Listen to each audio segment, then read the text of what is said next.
Vamos falar sobre as crenças limitantes.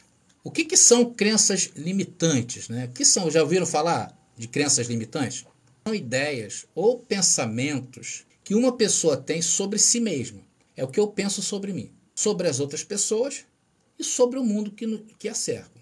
Nós, infelizmente, trazemos muito ranço do sistema religioso para as nossas vidas. Vou explicar para vocês, não fiquem com raiva de mim. Às vezes quando eu falo assim, os abençoadores falam, eu não tenho não. Às vezes é melhor admitir e tratar do que achar que não tem, né, abençoado? Porque nós temos. E se manifesta. Né? Então é tudo isso, é tudo aquilo que a gente sabe sobre as pessoas, sobre nós mesmos e sobre o mundo que nos cerca. E que nos impedem de alcançar um pleno potencial. Olha só, que coisa. Né? Então se a gente não souber identificar isso, a gente fica retido, o nosso potencial fica retido. E nós fomos chamados ao reino, nós fomos chamados para o reino de Deus para usar todo o potencial, irmão. Não é um pouquinho só, não, é todo. Então essas experiências que a gente vem, elas são muitas vezes baseadas em experiências passadas ou percepções distorcidas da realidade e podem ser extremamente limitantes para nós. Vocês querem ver um exemplo de uma crença limitante? Que geralmente a gente traz, né? Às vezes se manifesta isso. As pessoas falam assim, eu não sou bom o suficiente. Já cansei de ver pessoas falar, não, mas aquela pessoa ali, ela tem mais capacidade que eu. Ah, o fulano ali, ela... Não, uma coisa é você realmente achar as pessoas, né, capazes. Mas você também é capaz. Então isso é uma crença que vai diminuindo a pessoa. Uma outra coisa, eu nunca vou conseguir alcançar meus objetivos. É uma crença limitante. Nós precisamos identificar isso. Ou também tem uma crença limitante, é aquela que a gente pensa assim, ah, ninguém gosta de mim. As pessoas, ninguém gosta de mim. Isso é muito comum, né? Ainda mais que a gente trata da carne, né, abençoado? Nós devemos desconfiar sempre. Então é disso que eu quero falar. Então existem também, que é o nosso foco aqui, que vai ser o nosso foco, existem crenças limitantes que advêm de doutrinas mal interpretadas. Existem crenças limitantes de doutrinas do cristianismo que foram mal passadas, mal interpretadas. Como, por exemplo, tem pessoas que vivem com isso na mente. Olha só o que eu vou falar. Deus está me punindo. Já viu? Tem pessoas que falam, né? Ah, eu estou passando por isso é porque Deus está me punindo. Já viu? E tudo que passa na vida acha que é Deus punindo. Mas ela é capaz de repente, enxergar na vida dela que é ela que está produzindo essa punição para ela mesma. Então, essa crença, ela pode fazer com que uma pessoa se sinta, por exemplo, constantemente culpada, constantemente envergonhada por seus erros.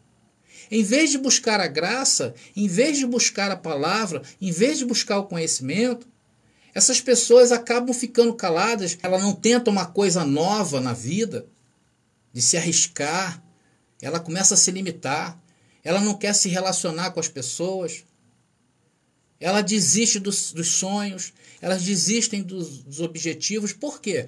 Por causa dessa crença limitante, de achar que Deus está sempre punindo ela.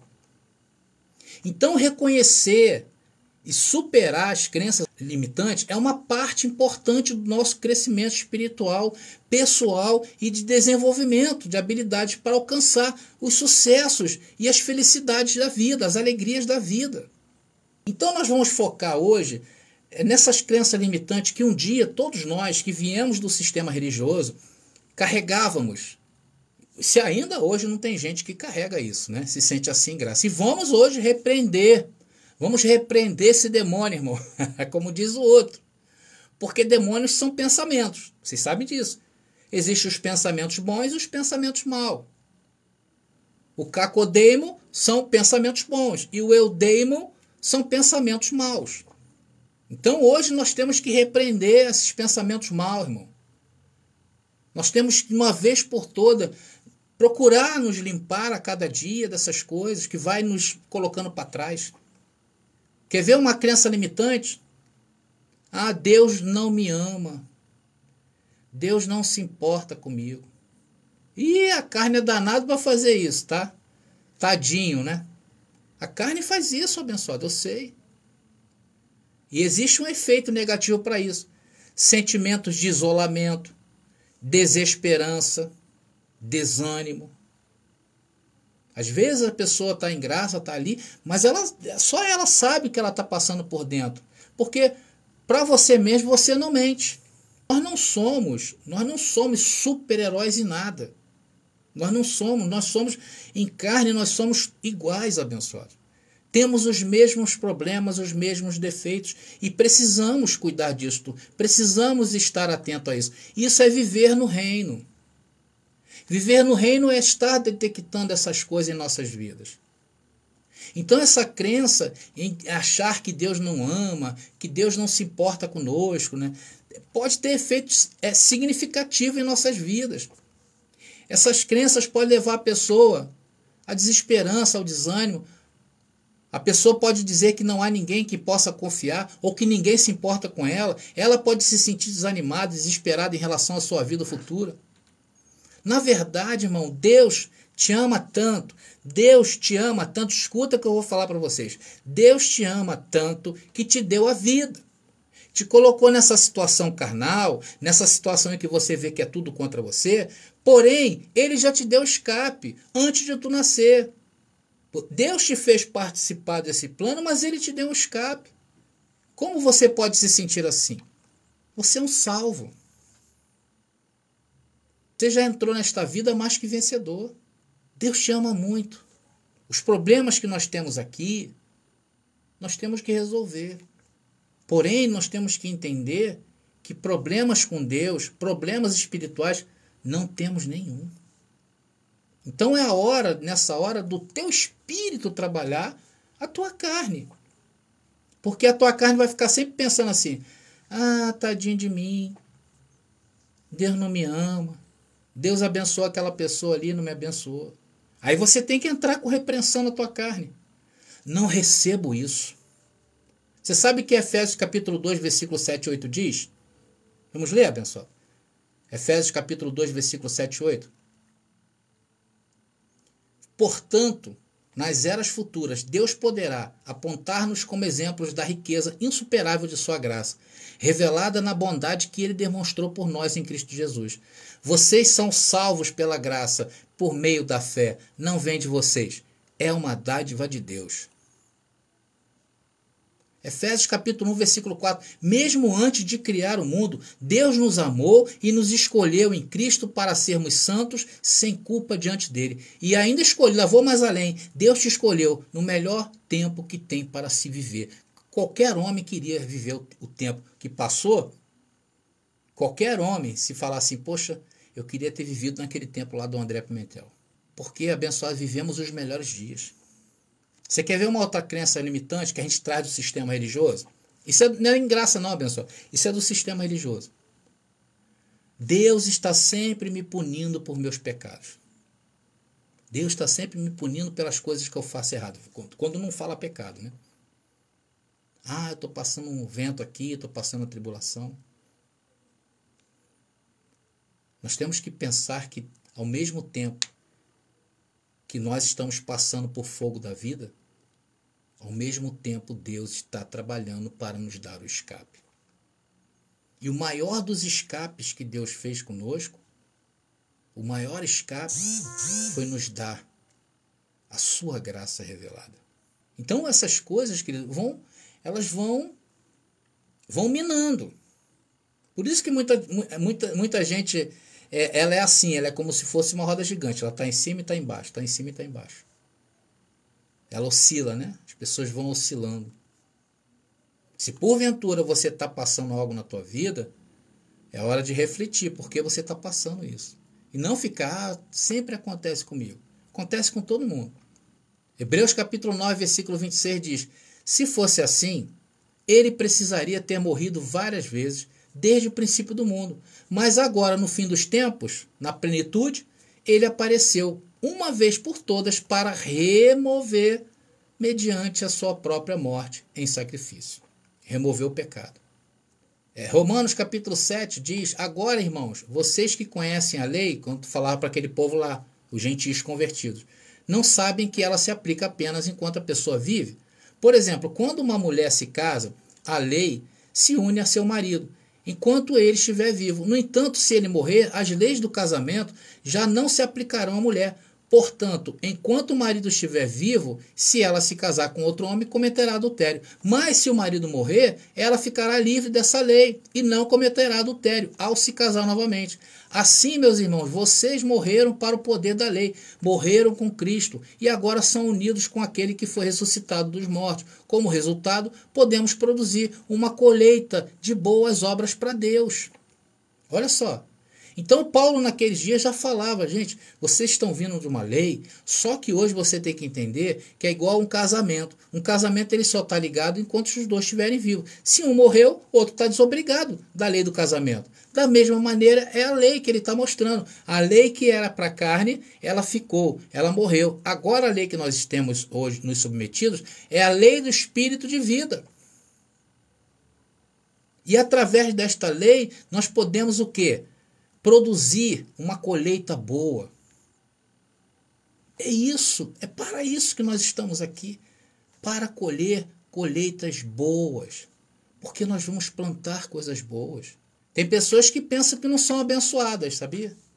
Isso é porque vem do sistema religioso com aquela mentalidade, e aí traz essas coisas para cá. Eu sei que tem muita gente que nos ouve, que está agora na nossa live, que já tem esse domínio, né? Domínio próprio, tem equilíbrio naquilo que fala, porque sabe que aquilo que nós falamos, nós ficamos presos ao que falamos. Então a gente vai começando o quê? A ter consciência. Mas tem muita gente que está chegando em graça hoje, que às vezes se depara ainda com isso, né? Com essas crenças limitantes. Tem pessoas que falam, eu não sou bom o suficiente para ser abençoado. Ah, o que o irmão André está falando aí não se aplica a mim.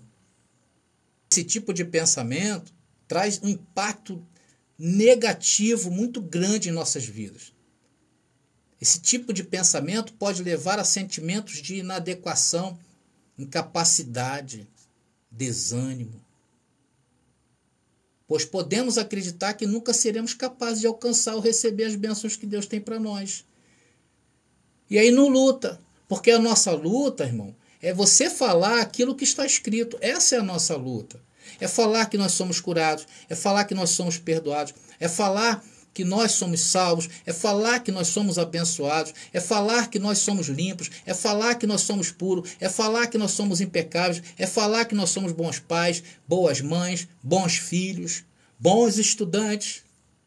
Essa é a nossa luta, é trazer estas coisas que é para nós, para essa vida, queridos. É isso. E a Bíblia fala disso de você. A palavra te chama disto. Efésios capítulo 1, versículo 3, até um versículo conhecido por nós, né? Diz o texto assim, olha, todo louvor seja a Deus, o Pai de nosso Senhor Jesus Cristo, que nos abençoou em Cristo, com todas as bênçãos espirituais, nos domínios celestiais. Somos completos. Não falta nada, nós não estamos em 99%.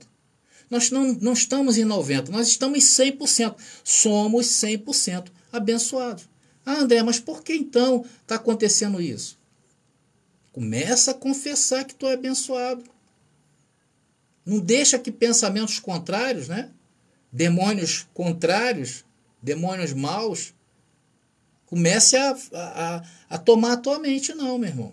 Tem que lutar contra isso. Tem que lutar contra isso. Você tem tudo a teu favor. Olha de onde Deus te tirou e onde Deus está aqui. Olha onde você chegou. Glória a Deus pela tua vida. Você é um espetáculo. Crie, por isso falei. Não é isso, Jonas? Completos, perfeitos em Cristo, somos sem culpas. Isso não é jogo de palavras. Isso é verdade, irmão. Não é jogo de palavra. Isso tem poder. Essas coisas têm poder. Nós fomos chamados pelo poder. Porque o que nós falamos é poder de Deus. Não é isso que Paulo fala? O que nós falamos é poder de Deus. E o que falamos? O que está escrito. E o que está escrito, André? Que você é um abençoado com todas as bênçãos. Pessoas, talvez, que vêm do sistema religioso e hoje talvez esteja cometido por alguma mentirinha da carne, uma enfermidade, né, e está lutando ali. Irmão, luta, porque devido às doutrinas erradas que a gente recebeu do sistema religioso, pode se levantar um pensamento contrário. Tipo, Deus não pode ou não quer me curar. Deus não vai me curar. Eu já sei disso. Tem pessoas que falam isso, né? Eu já sei disso. Deus não vai me curar. Irmão, repreende isso na tua vida. Como é que você vai repreender? Falando o evangelho da graça. Quando uma pessoa começa a colocar na mente que Deus não pode curar, ou não quer curar, ou libertar, pode sentir que não há esperança para a situação. As pessoas que pensam assim, elas se sentem presas, se sentem impotentes diante das circunstâncias da vida. Aí começa a acreditar que nunca poderá superar esse tipo de sentimento. E aí pode levar o quê? A pessoa? A desesperança. As pessoas podem desistir no meio do caminho. Tem gente aí, abençoado, que estão tirando a vida por causa de coisas assim. Não pensa que isso não pode chegar na nossa porta? Que pode, mas na hora que chegar a gente tem que estar preparado, irmão, para receber essas coisas com o evangelho da graça. Às vezes eu estou parado assim, eu estou deitado, né? Principalmente quando a gente dorme, né, abençoado? A gente faz uma reflexão. E aí eu, de vez em quando, vem uns pensamentos. Entre os pensamentos. Contrário. Entre uns demônios maus, né? Aí eu já recebo na porta. Quem é você? Aqui tu não vai entrar não, pode ir embora. Aí eu começo a pensar coisas boas. Vai dar certo. Eu vou conseguir. Quando não, eu já consegui. Já deu certo. A minha vida é um espetáculo. Deus está se levantando a meu favor. Deus é comigo. Deus me ama tanto que me chamou para viver com Ele no reino. Deus não nos abandonou na frieza da religião. Deus não nos abandonou na fraqueza dos nossos pensamentos. Ele está conosco. Deus está conosco. Deus está em nós. Deus não é uma religião. Deus é um lugar. E esse lugar é um lugar de segurança. É um lugar de conforto. É um lugar de você confrontar tudo isso, todas essas crenças, tudo aquilo que é contrário, irmão. É nesse lugar é que nós tratamos destas coisas. Não importa se você está deitado, se pensamentos vêm te assaltar, enquadra esses pensamentos. Opa, peraí, quem é? Não é porque não vai dar certo. O quê? Não, porque você não vai conseguir. O quê? Porque está tudo acabado. O quê? Aqui tu não vai entrar, não. E barra, irmão. Barra da tua mente. A tua mente é onde está o trono. Não deixe que pensamento suje a tua mente. Então, abençoado, em resumo, essa crença limitante que Deus não pode, não quer curar, pode ter um impacto negativo, significativo na tua vida. De repente você não está identificando isso, mas é preciso identificar. A gente, quando vem falar alguma coisa aqui, a gente pensa que, porque eu achei bonitinho. Não, é porque Deus está falando comigo. Isso pode levar a pessoa a sentimentos de descrença, decepção, tornando a jornada nesta vida mais trabalhosa do que ela já é, abençoado. E aí aquilo que ia ser uma cura maravilhosa em tua vida, se torna algo difícil. Então nós temos que estar atento a isso. Nós precisamos acreditar naquilo que está escrito. Olha o que diz Isaías 53:5. Olha só, lá no Antigo Pacto. Olha o que Deus já falava para aquela nação que era impenitente. Isaías 53:5 diz o quê? Mas ele foi ferido por causa de nossa rebeldia e esmagado por causa dos nossos pecados. Sofreu o castigo para que fôssemos restaurados e recebeu o açoite para que fôssemos curados. Então, meu irmão, nós somos curados. Nós somos curados não somente da dor física, não, irmão. Nós somos curados da dor mental. Sabe o que é a dor mental? É alguém achar que tem um diabo, é alguém achar que do jeito que está vai para o inferno. Pecado, Deus não te perdoa mais os teus pecados. É ficar olhando o tempo que esses pastores, esses padres aí falam, que vêm aí falar, não, Jesus está vindo, cuidado com os gafanhotos, cuidado lá com o mar que está invadindo não sei o quê, e agora a lua ficou de sangue. Meu irmão, isso que é tormento. Isso que é ter demônio na mente. E aí vai se manifestar. Infelizmente, lá no sistema religioso, esses pensamentos negativos se manifestam lá. Aí você vê pessoas babando, pessoas... Isso é o quê? Surto psicótico, irmão. De tantos pensamentos mal. Imagina, a pessoa já está na M, né? Já está na coisa ruim. Ela ouve alguém falar assim, vem para a igreja aceitar Jesus. Aí você vai lá aceitar Jesus. Aí já te entregam o livrinho de regra da igreja. Toma. Ué, não era liberdade não, aqui tem que rezar na cartilha do pastor. Aí no primeiro mês não te cobram dízimo, são legaisinho, né? Aí já começa, já se batizou? Tem que se batizar, mas para se batizar tem que ser dizimista, hein? Não adianta se batizar se você não é dizimista. Tu viu que o outro lá, o Silas Malafaia, vocês estão sabendo que ele veio a público, né? E mandou todo mundo que não faz lá a vontade da igreja ao inferno.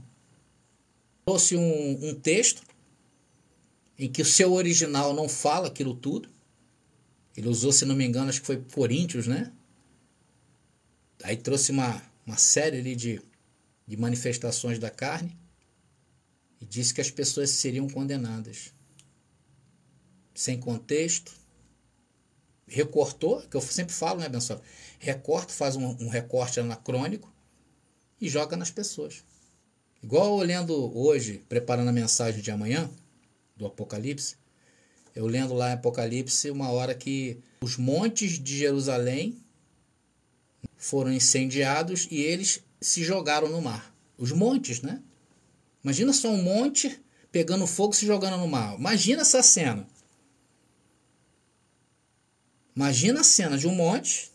Olha pro alto da tua casa e vê se tem um monte. Imagina falar assim, caramba, já pensou aquele monte ali pegando fogo, correndo se jogar no mar? Isso é um cataclisma, né, irmão? Isso é um cataclisma.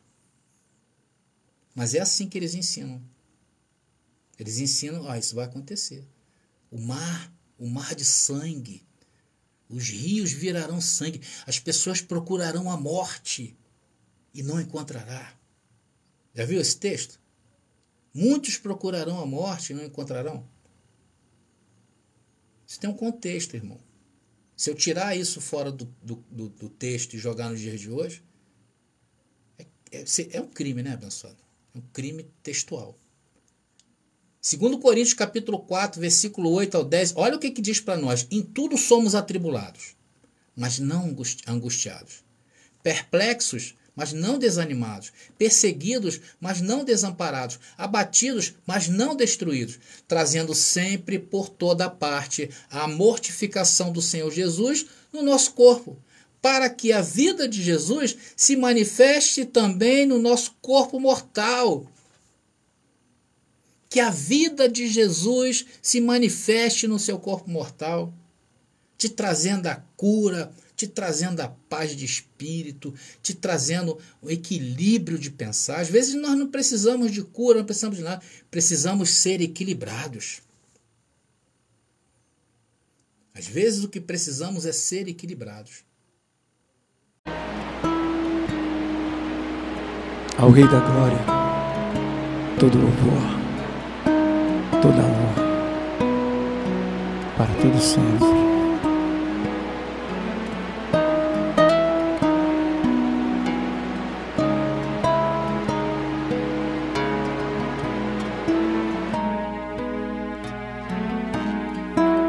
Embora sendo muitos, somos um em Cristo. Embora sendo muitos membros, o corpo é o de Cristo. muitos corações,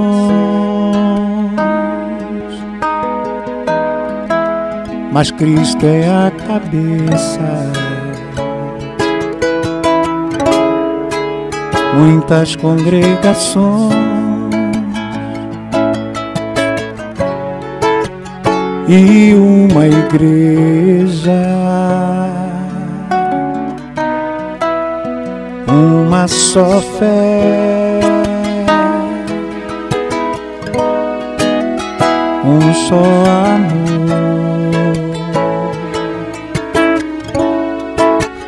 um só Espírito e um Senhor,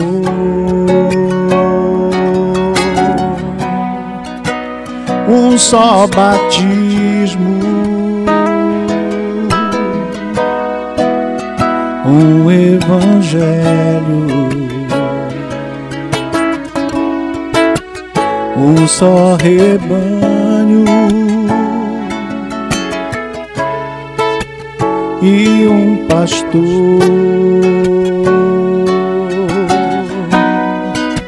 Embora sendo muitos dons, o Espírito é o mesmo.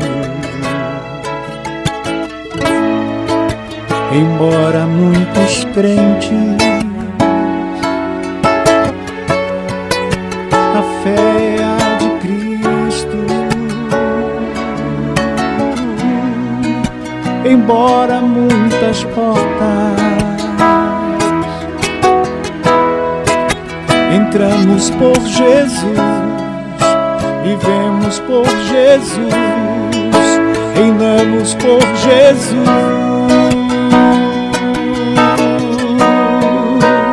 A Ele a glória, a Ele a honra, todo louvor pertencem a Ti, Jesus. A Ele a glória, a Ele a honra, todo louvor, pois ressuscitou e vive em mim.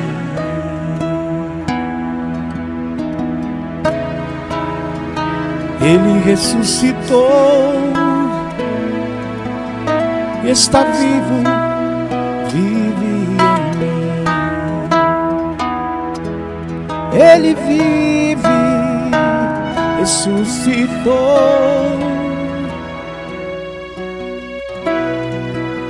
e vive em mim.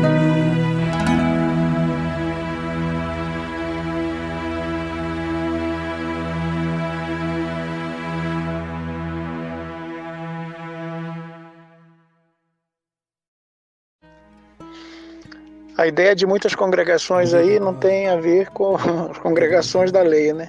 Mas a reunião dos crentes, dos salvos, dos eleitos em vários lugares no Brasil e no mundo. Então, dessa forma que eu vejo, né? Alguns aí no Rio, outros aqui em Santa Catarina, em Fraiburgo, outros no Pará, e espalhados pelo mundo, né? Irmãos, quando a igreja se congrega, quando está junto, e somos uma igreja apenas. A graça é assim. Não importa onde estamos, local que estamos, é amada no Rio, é a amada em Santa Catarina, é a esposa de Cristo, imaculada, perfeita. Que tremendo que é isso. Então, é assim que nasceu essa canção, né?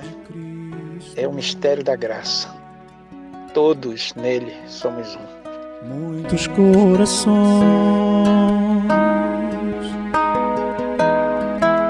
mas Cristo é a